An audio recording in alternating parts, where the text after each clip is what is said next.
The Summer I Turned Pretty fans asked to stop visiting film set. Fans of The Summer I Turned Pretty have been asked to stop visiting its filming locations over real safety concerns.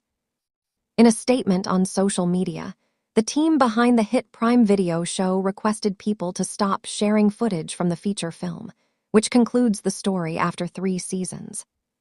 "We love the excitement, but sharing locations and visiting set disrupts filming," the post said.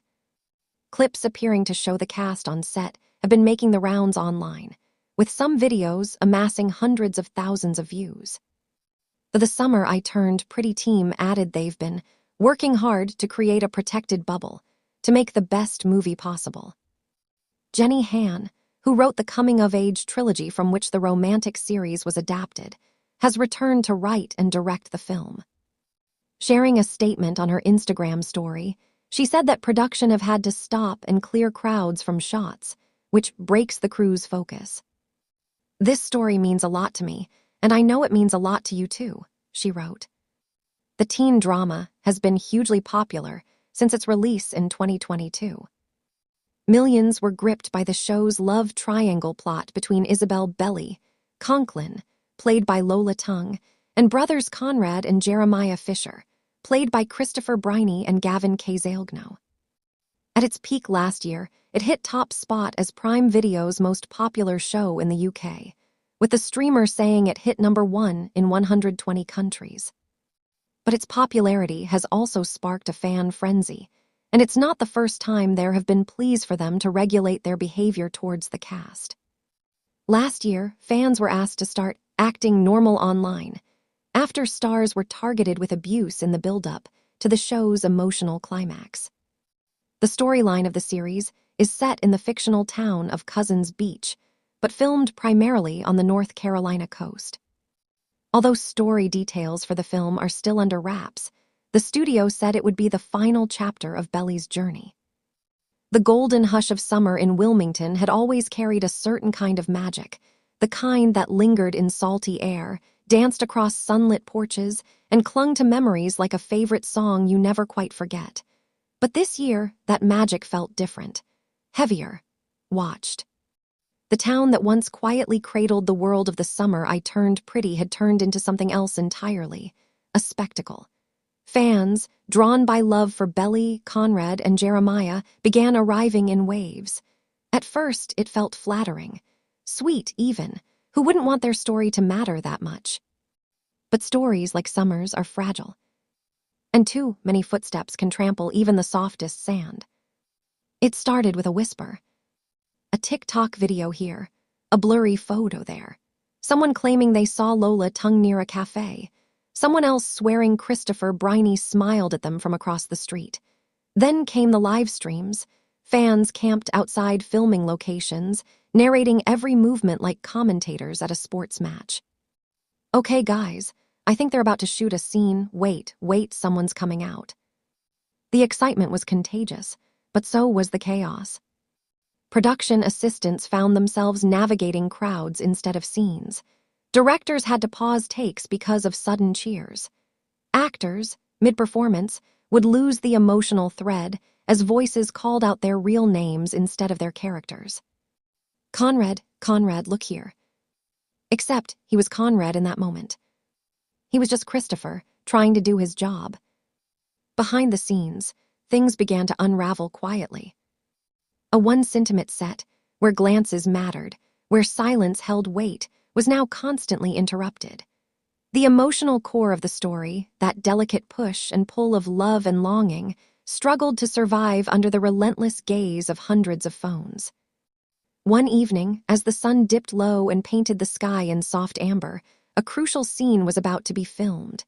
It was one of those moments fans would later call iconic, a confession, raw and unguarded. But just as the camera rolled, a scream. Not from the script. From outside the barricade. Team Jeremiah forever. The scene broke, the moment shattered. And something shifted. The message came the next morning. It wasn't angry, it wasn't harsh, it was tired. A simple request from the production team, shared across official channels. We are incredibly grateful for your love and support. However, to ensure the safety of our cast and crew, and to preserve the integrity of the story, we kindly ask fans to refrain from visiting filming locations. Polite, respectful, but underneath, it carried the weight of something deeper. A plea. Reactions flooded in instantly. Some fans understood. I feel bad, we probably went too far. Others resisted. But we just want to see them, we love them. And that was the paradox. Love, in its purest form, gives space. But fandom, especially in the age of instant access, sometimes forgets that. In a quiet corner of Wilmington, away from the noise, Lola sat on a wooden bench between takes, script in hand but unread. She watched the ocean instead. It was calmer there. Real. Not filtered through screens or hashtags. She remembered when filming used to feel like stepping into another world. A world where Belly's thoughts felt louder than the outside noise.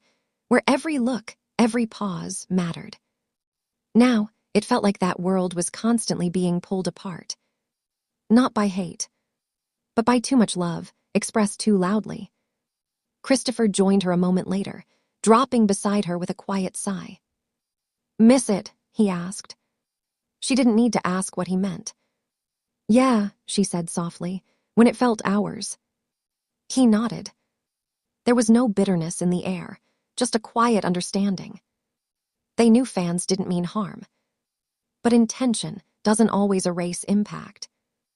As days passed, something interesting began to happen. The crowds thinned. Not completely, but noticeably. Fans started posting different kinds of content. Not "I'm outside the set," but "let's respect their space." Not "I saw them filming," but "I can't wait to see this scene when it's ready." It was subtle, gradual, but powerful. One fan wrote, "We fell in love with this story because of how it made us feel. Maybe the best way to honor it is to let them create that feeling without interruption." And just like that, the tone began to change. The town of Wilmington started to breathe again. Filming resumed its rhythm. Scenes flowed more naturally. The emotional beats, those quiet, aching moments, began to return. And somewhere between a take and a sunset, the magic came back. Not the loud, viral kind, but the soft, enduring kind. Because at its heart, The Summer I Turned Pretty was never about spectacle. It was about moments. A look across a room. A hand almost touching. A love that feels too big for words. Those things can't survive under constant observation. They need space. Silence. Privacy. By the time filming neared its end, the story had changed. Not just on screen, but off it too. Fans had learned something. Not through rules or restrictions, but through reflection. Love doesn't always mean being close. Sometimes it means stepping back. Letting the story unfold the way it was meant to. Trusting that when it finally reaches you, on screen, in full, uninterrupted, it will be worth the wait. And somewhere in that quiet understanding, the spirit of summer returned. Not loud. Not crowded. Just right.